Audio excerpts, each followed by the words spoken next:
do some really interesting jobs, don't you?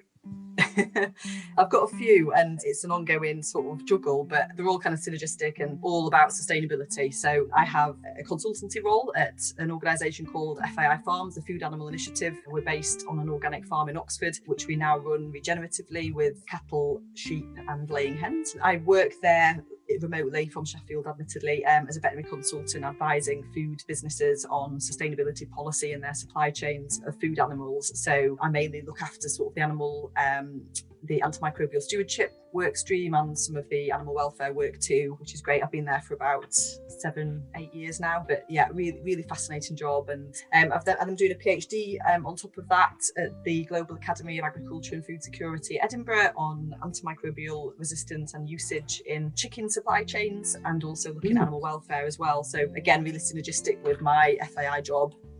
And then on top of that, we have my sort of volunteer position, I suppose, as a director of Vet Sustain, which is our new social enterprise that we've set up. So we're now a community interest company, limited by guarantee, which means we're a not-for-profit, and we're intending to serve the veterinary professions primarily in the UK, but also beyond, on sustainability practices and policies that will help us to contribute to a more sustainable future very generally. So exciting times and lots to juggle. Huge amounts, and so many questions come from that. Absolutely. Mike, you had a question instantly, I think, didn't you? Well, yeah, I mean, regenerative farming.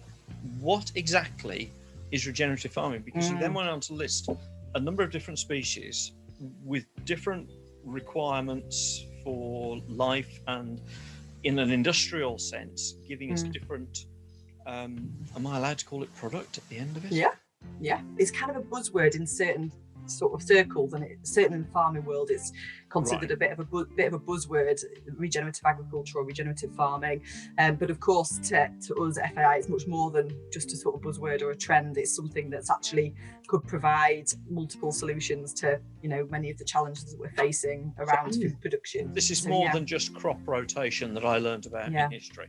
Yeah, exactly. But it can involve certain practices like that. And there's some that I can give examples of, things like adaptive multi-paddock grazing. So moving animals quickly around the farm so that they're not overgrazing land, but they're also grazing in quite tight mobs, if you like, to ensure that you've got the right trampling and the fertilisation of that particular piece of land before moving the mob on quite quickly within a couple of days, sometimes to the next cell, they call it, usually using electric fencing, and it allows the previous cell to regenerate. Some amazing questions come straight from that. Which, one of the questions is, moving them quickly, that would presumably have an impact on the parasite load of the land and the parasite re-ingestion. Exactly. Yeah. So for me as a vet, it's great for that.